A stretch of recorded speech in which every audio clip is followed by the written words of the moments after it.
Hello and welcome back to another episode here on Canvas and Craft.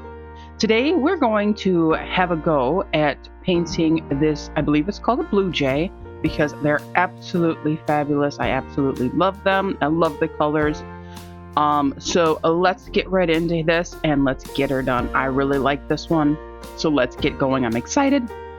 Now, I started this off with my typical grid system to draw an accurate sketch as best as I could. I did sketch this out just freehand once before, but I wanted to show you my process of actually creating and, not so much copying, but trying to make an accurate sketch. Now, it's probably going to be a little bit lengthy for you, and I do apologize for that, but this is how I do it. I am in the process of trying to find a better way to do a quicker sketch, because I find that the grid system is fantastic for getting an accurate sketch so you can get an accurate picture, because that is the key to making an accurate painting. Is if your sketch, your base sketch, is as close to accurate and not so much perfect, but as perfect, I'm going to say perfect for lack of a better word, but as perfect as you can get it, then your finished product, even if it's painted wrong, will look better because everything is in the right proportion and where it belongs.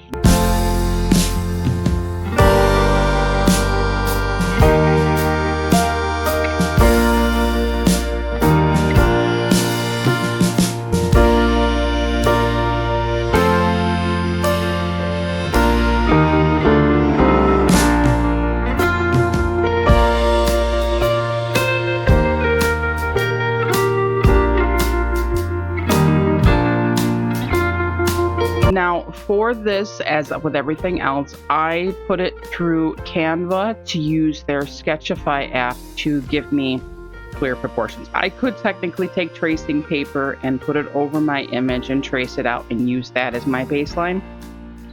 But if they already have that app and you can use it once a day for free, I'll do it that way, make it a little bit easier on myself.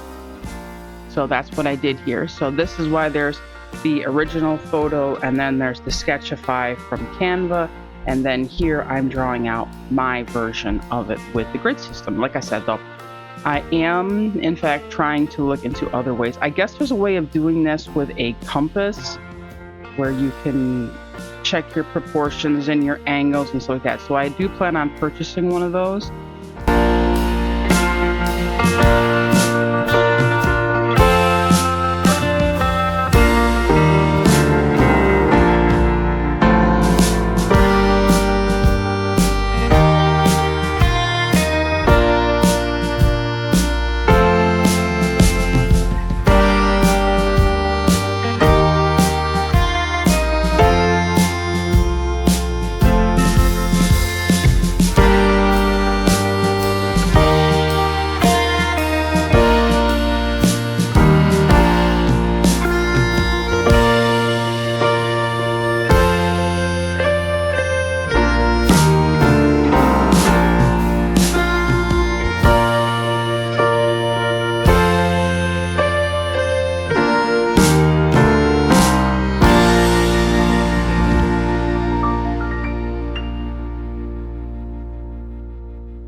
On the video, I did split I did measure my grid line as 1 inch lines. This is what I normally do if I'm just trying to not enlarge, because if I was to enlarge this image, I would have to adjust my 1 inch lines to make it bigger or to make it smaller.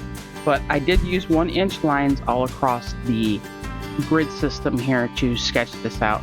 And then in some of the other portions where I needed to be sure of where everything actually was, I actually split that in half, so they are about a 1/2 inch line all the way around. That way I could see and get in closer to put the eyes where they needed to be, or to work out the beak.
I'm not in with this sketchbook and with everything else. I'm not really a big fan of this thick tape that I have. I'm not sure what size it is. I got it from the Dollar Tree, but it doesn't really fit the way I want it to because I really only want like half of this.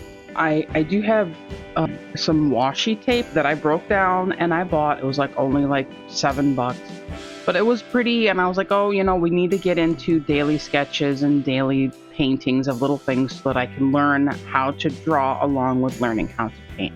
But I'm not a big fan of this tape because it is too thick. I only want just a little small border around my painting. So instead of wasting another piece of tape, I just like basically ripped it down the side or ripped it down the middle and tried to repurpose it, which worked out pretty well because it was just too much hanging off of the side.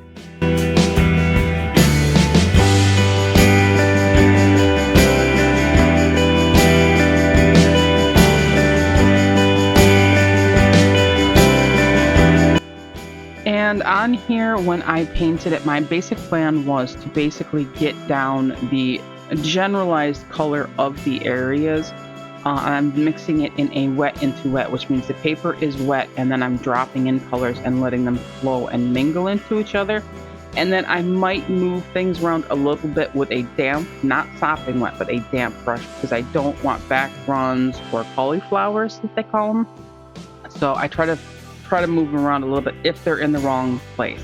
But I just want them to mix themselves, and then I build onto that and try to make the portions of the bird darker or lighter as it mingles well, because watercolor does kind of have somewhat of a mind of its own. But if you kind of know a little bit of what you're doing, you kind of can see where things are, okay, that's going to cause a hard edge, or that's going to bloom, or whatever. You kind of know what I'm saying. I'm still learning, so I have to give myself a little bit of leeway on that one.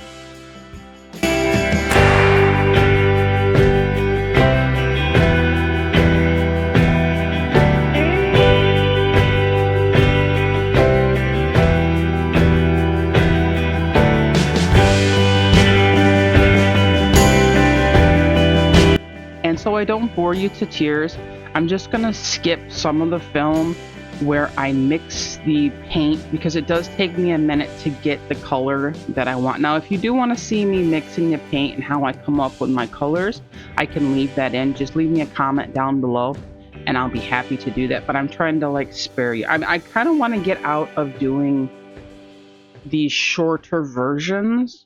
But for right now, with the algorithm and everything the way it is, I'm kind of looking to see what people are looking for on here. I have a bunch of crafts and stuff to do. And I know I'm getting hung up on watercolor, but I have other things that I like to do for crafting and stuff like that I will put on here.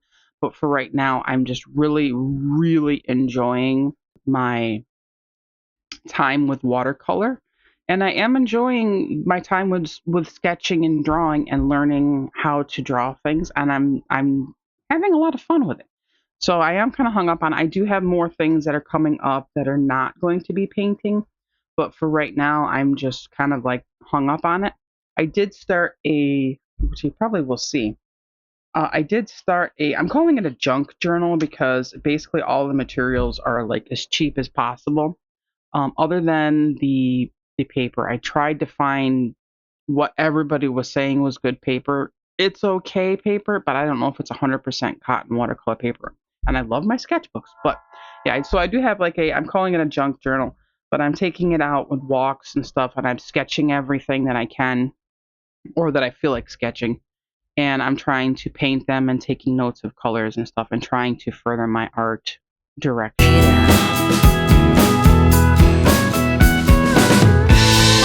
Think you're the silent type, but that ain't what I like.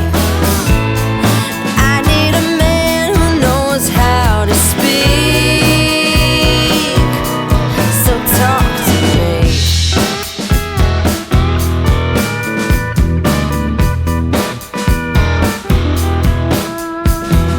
Yap on the phone with your daddy till dawn.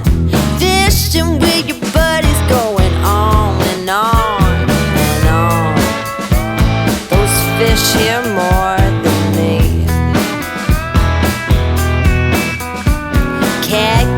bites your tongue when we're talking about what I need.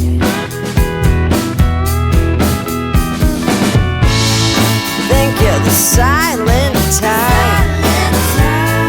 That ain't what I like. I need a man who knows how to speak. Oh, you think you're the silent. Oh, and I finally got my new palette from my new favorite Winsor & Newton watercolor pans.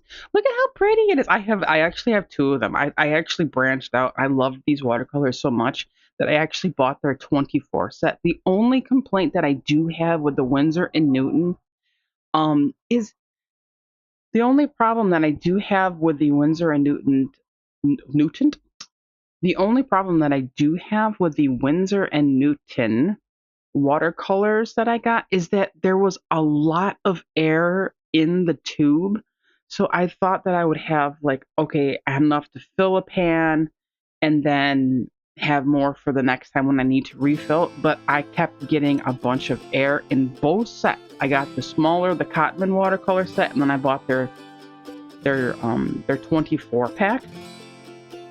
And again, I also had the same problem. I had air in the tubes. Now, I understand it's a whole process and everything, but I kind of felt a little gypped because like some of them were empty just about, and I was like, "What? I paid money for these." So just be aware of that did happen. Now I got them off of Amazon. I didn't get them from any art store or anything like that. I don't really have too many of those around me. So I just wanted to let you know that did happen. But I do love their colors.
Let's zoom in here for some close-up of the eye portions here. I can see in the eye that there is blue, maybe a bluish or a Payne's gray, more towards the darker black side. You could go black if you want. I'm not a big fan of using black in nature scenes personally because I find that it really is too black. So I tried to use the Payne's gray, which is more of a blue, obviously, or a darker blue, but I don't like using like lamp black too much. Maybe in the eye it's okay, but like I find that it's just too black. So I tried to use Payne's gray. There is a bit of what looks like a green because the bird is sitting in a tree and there's greens and yellows around it, but because my eye is so small, because this is a practice, this is on a what I call practice piece of paper or practice watercolor paper, but because the eye is so small, I can't add those details in. One, I don't have a paintbrush that is that small yet. I'm thinking about maybe getting like some nail art brushes maybe and trying that, but I do want to do things a little bit bigger. But right now I don't have that kind of paper, and I just wanted to practice. I wanted to learn what the watercolor can do and practice first. So these are what I call my practice ones. But yeah, there is blue from the reflection of the sky in the bird's eye. There is some greens from the trees. There's the highlight. So all of those colors are in that eye, and I tried to do my best to recreate it, but because it is so small, it is difficult.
these little dashes, I didn't follow the reference. I'm not a copy machine.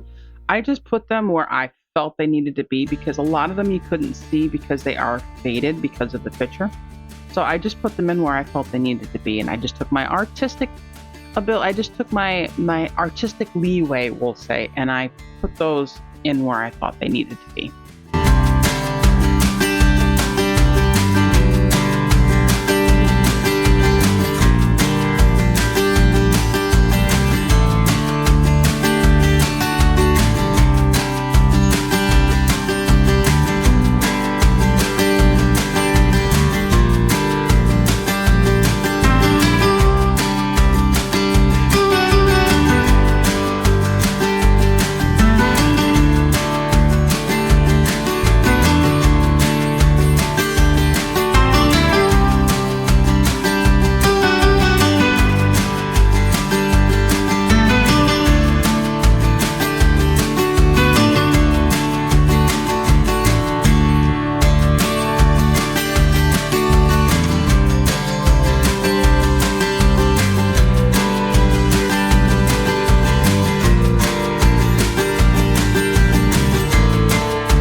All right, ladies and gentlemen, it's time for this beautiful bird to get its pedicure for summer.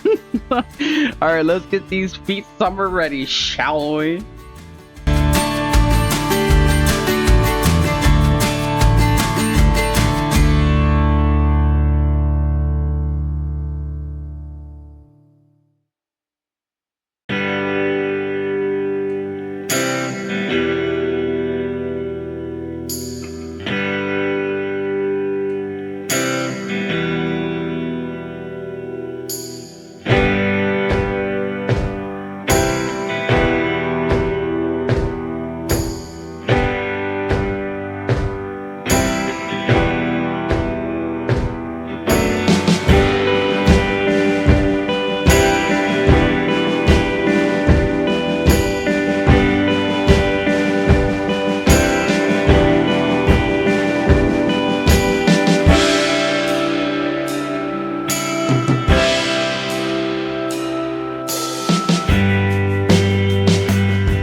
part in here where I mixed the colors for the background so you could see kind of where I was going with it. I went for basically what was in the picture, and there are some purples in there, and it did come up a little bit vibrant because this purple I absolutely love. It's dioxazine, I think it's dioxazine purple. I might be pronouncing that wrong.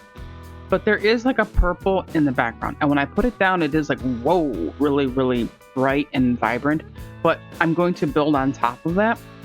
So, and when I do the background part, I do it in sections because it is I do have a very, very dry studio. I need to get like one of those humidifiers or something because everything dries out so super fast, which can be very convenient, but it is difficult if you need to take your time with certain areas.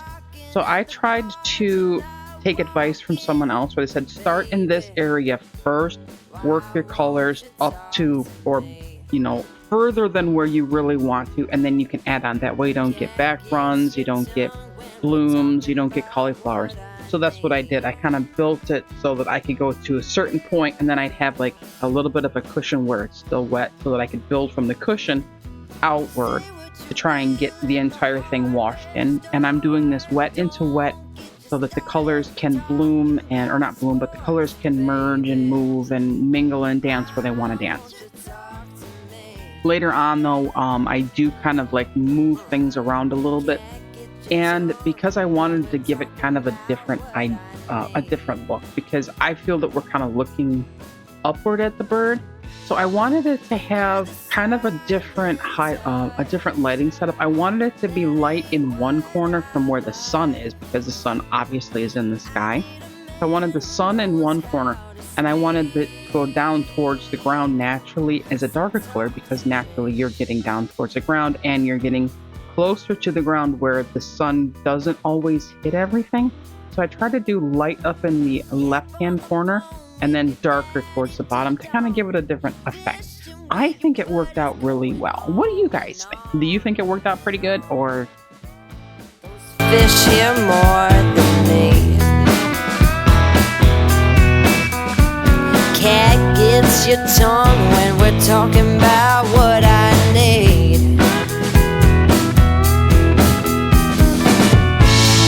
Think you're the silent type. That ain't what I like. I need a man who knows how to speak. Oh, you think you're the silent type. All right, friends, that is the Blue Jay all painted and completed. Now, I did use my hairdryer to set the paints where I wanted them to be because I was happy where they were sitting, and I used it kind of far away so nothing pushed or anything like that. So I did use the hairdryer to dry that, just to set it. Now, the painting is still a little bit on the warm side, so I am going to be careful. And if you do this yourself, be careful because the painting is still warm. You should actually, technically, if you're going to paint and you just use your hairdryer, you should give it a minute to cool down, because that will affect what's going on with your paints and your water and everything like that. So you should wait for it to cool down. But here I was just done with it. I was going to pull off my masking tape, and I pulled the masking tape off not as quickly, but as carefully as I could. Now, I had a hard time trying to figure out how to actually to rip it off, because it kept moving around, and I didn't want to like touch I didn't want to touch the painting, but I did try to pull it off carefully because it is still warm, and I didn't want to rip the paper because I absolutely love the way this came out.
thank you so much for joining me here on Canvas and Craft. I hope that you enjoyed the video. I hope you had a good time with my silliness and everything, but I hope you had fun. I hope you learned a few things. I hope you try to do this yourself, or I hope you go out and make some art, maybe in a little junk journal or on a scrap piece of paper, or just a doodle. So I hope you do that today too, and I hope you had a wonderful time. Thank you so much for stopping by. I hope to see you next week here on Canvas and Craft. All right, have a great weekend, everybody. I'll see you next time. Bye. Have a great weekend. Bye.